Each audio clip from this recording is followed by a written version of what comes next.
ஆட்சியின் வரைவு உங்கள் எல்லாருக்கும் கொடுக்கப்பட்டிருக்கு. எங்களுடைய கனவு இப்போது உங்கள் கைகளில் இருக்குது. அந்த அச்சு ஆவணத்தில் இருக்கிறது முழுக்க முழுக்க காணொலி ஆவணமாக ஒவ்வொரு பரப்புரை பயணத்தில் ஒவ்வொரு மேடையிலும் போட்டு போட்டு இதுபோல் ஒரு எண்ணியல் திரையில் போட்டு போட்டு காட்டி விளக்கி பேசுவோம். அது அது முழுக்க காட்ட முடியாது, நீண்ட நேரம் எடுக்கும் ஒவ்வொரு இதுவும். அதனால் ஒரு சிறு சிறு துளி காட்சிகளாக உங்களுக்கு இதை திரையிடுவதில் நான் மகிழ்கிறேன்.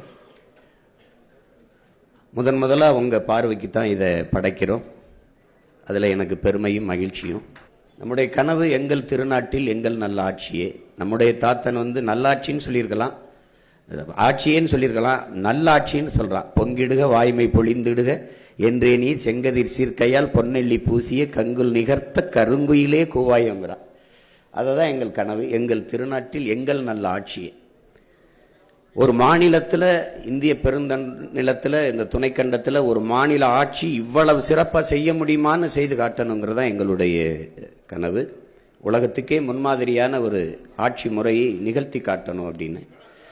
தமிழர் அறம் சார்ந்த ஆட்சி, அரசியல் ஆட்சி இல்லை, அறம் சார்ந்த ஆட்சியை செய்யணும்னு நினைக்கிறோம். இந்த மொழி உங்களுக்கு தெரியும், ஒவ்வொரு தேசிய இனத்திற்கும் மொழிதான் முகம், முகவரி, அடையாளம் எல்லாம். மொழிதான் கலை, இலக்கியம், பண்பாடு, வழிபாடு, வரலாறு, அறிவியல், அரசியல் எல்லாமே மொழிதான். அப்போ மற்றவர்களுக்கு மொழி ஒரு தொடர்பு கருவி, அப்படிதான் சொல்கிறாங்க, ஒரு கம்யூனிகேஷன் லாங்குவேஜுங்கிறாங்க. நமக்கு அப்படி இல்லை. தமிழ் நம் உயிர். அதை தான் நம்ம தாத்தா தமிழுக்கு அமுதென்று பேர், அந்த தமிழ் இன்பத்தமிழ் எங்கள் உயிருக்கு நேர் என்று பாடுறார். மற்றவர்களுக்கு பேச்சு மொழி, தமிழ் நமக்கு மூச்சு மொழி, அது வீச்சு மொழி.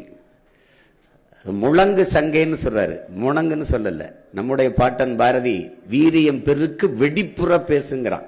சீமா ஏன் சத்தமா பேசுறாருன்னா அவங்க தான் சொல்றாங்க சத்தமா பேசுறா அப்படின்னு.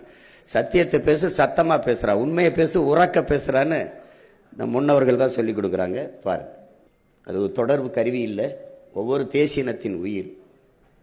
அதுவே முகம், முகவரி, வரலாறு, கலை, இலக்கியம், பண்பாடு எல்லாமே அதுதான்.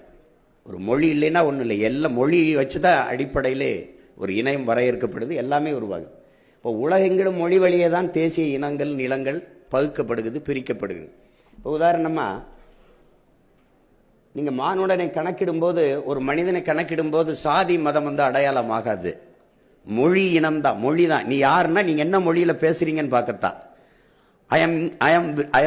நமது சின்னம் விவசாயி. ஓட்டு பாருங்க ஓட்ட, அப்புறம் பாருங்க நாட்டை.